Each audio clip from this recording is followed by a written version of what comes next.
देखिए बेटा, आज का हमारा टॉपिक चल रहा था सरयू गद्य खंड का अध्याय 14 कहानी मिठाई वाला। हमने आपको बताया कि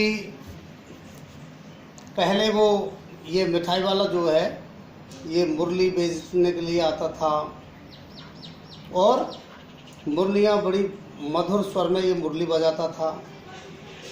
उसके बाद कि वो घटना हमने आपको बताई। उसके बाद वो जो है खिलौने बेचने आता था, वो घटना भी हमने आपको बताई। आगे की घटना क्या है कि उससे 8 महीने जब खिलौने बेचने आकर के गया, उससे 8 महीने बाद सर्दी के दिन थे, रोहिणी स्नान करके मकान की छत पर जो है अपने बालों को सुखा रही थी। इसी समय नीचे गली में सुनाई पड़ा बच्चों को बहलाने वाला मिठाई वाला। पति मकान में नहीं थे उनके, रोहिणी के, तो मिठाई वाले का उसका जो स्वर है वो उसे परिचित लगा। झट से रोहिणी उतर करके नीचे आ गई। उनके पति मकान में नहीं थे, उनकी वृद्धा दादी थी। रोहिणी ने उनके निकट आकर के बोली, दादी चुन्नू मुन्नी के लिए मिठाई लेनी है, जरा कमरे में चलकर ठहराओ तो।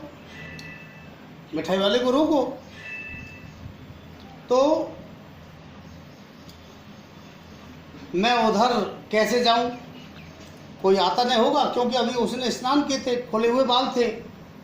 दादी उठ करके कमरे में आकर के बोली, ए मिठाई वाले इधर आना। मिठाई वाला निकट आ गया, बोला कितनी मिठाई दूं माँ?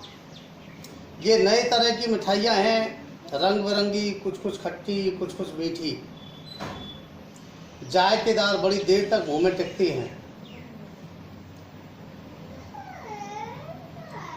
जल्दी नहीं घुलती है, बच्चे बड़े चाव से चूसते हैं इनको।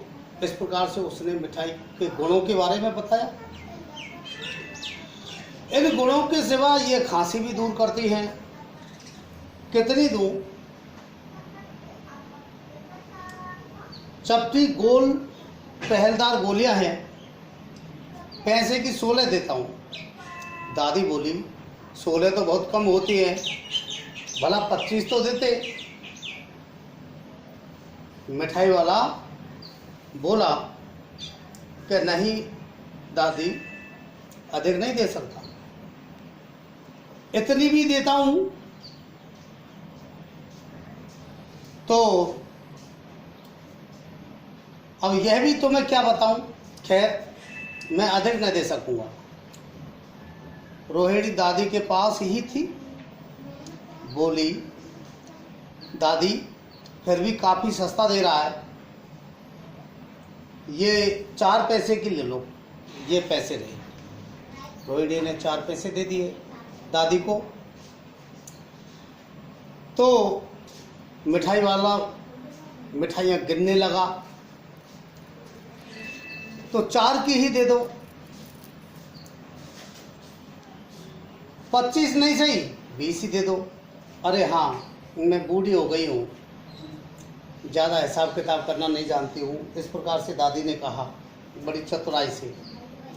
कहते हुए दादी के पोपले मुंह से जरा सी मुस्कुराहट फूट निकली। रोहिणी ने दादी से कहा, दादी इनसे पूछो तुम इस शहर में और भी कभी आए हो या पहली बार आए हो? यहाँ के निवासी तो तुम हो नहीं। दादी ने इस कथन को दोहराने की चेष्टा की थी कि मिठाई वाले ने उत्तर दिया। मिठाई वाले ने भी सुन ली उसकी बात। उसने उत्तर दिया, पहली बार नहीं, और भी कई बार आ चुका हूँ। तो रोहिणी ने घूंघट की ओट से ही बोली कि पहले यही मिठाइयाँ बेचते हुए आए थे या और कोई चीज़ लेकर। मिठाई वाला बड़े हर्ष से, संशय से और विस्मय से के भावों में डूब करके बोला, इससे पहले मुरली लेकर के आया था और उससे पहले खिलौने लेकर के आया था। रोहिणी का अनुमान ठीक निकला। रोहिणी को ऐसा अंदाजा था कि ये वही हो सकता है। तो रोहिणी अब तो वह उससे और भी कुछ बातें पूछने लगी और उन बातों को पूछने के लिए अस्थिर उठी। वह बोली, इन व्यवसायों में भला तुम्हें क्या मिलता होगा? वह बोला, मिलता भला क्या है, यही खाने भर को मिल जाता है।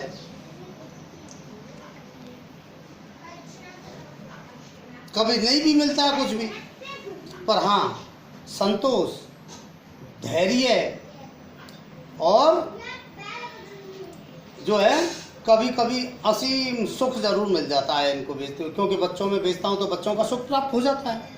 और यही तो वो चाहता था कि बच्चों का सुख मिले। भाई बच्चों का अभाव ही तो उसे खटकता था, उसके 2 बच्चे खत्म हो गए थे।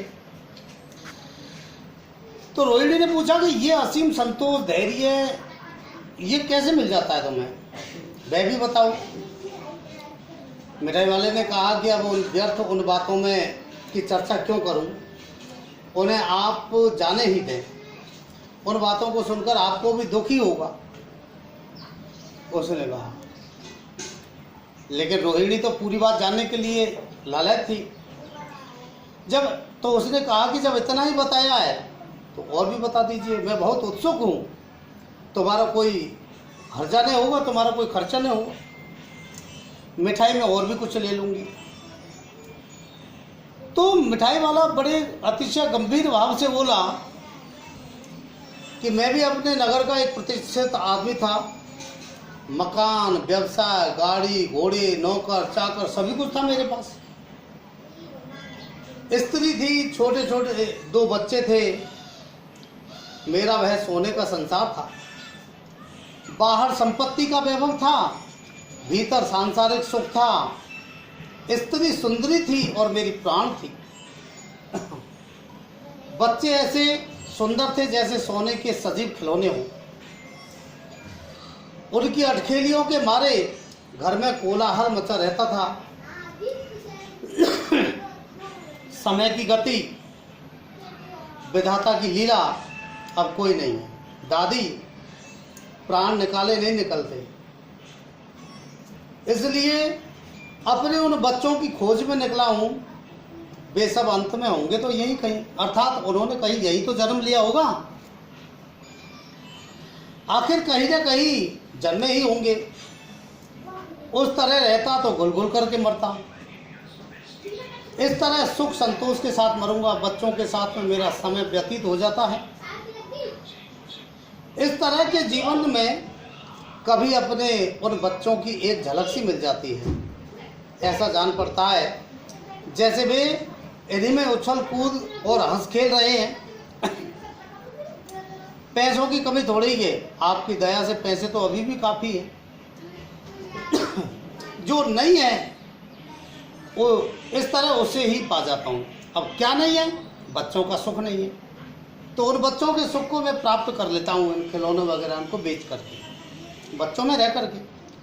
रोहिणी ने अब मिठाई वाले की ओर देखा तो उसकी आंखों से आंसू बह रहे थे।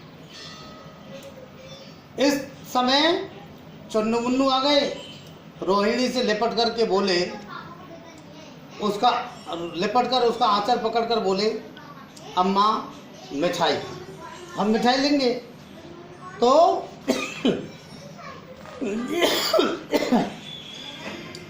रोहिणी ने जो है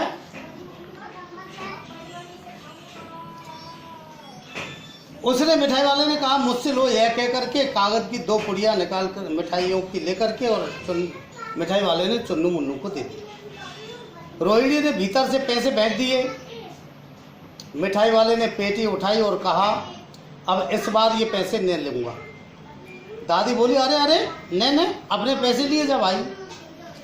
तब तक फिर आगे सुनाई पड़ा उसी प्रकार मादक मृदुल स्वर में बच्चों को बहलाने वाला मिठाई वाला।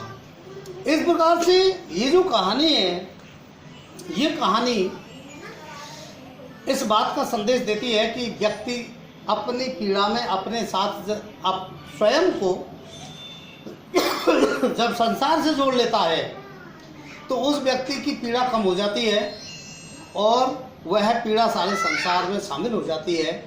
इसलिए व्यक्ति को अपने सुख में अकेले ही नहीं घुलने के बजाय संसार के साथ जुड़ करके चलना चाहिए। इस प्रकार ये कहानी और ये अध्याय आपका पूरा हुआ। इसके बाद अपन अगला अध्याय पढ़ेंगे कल।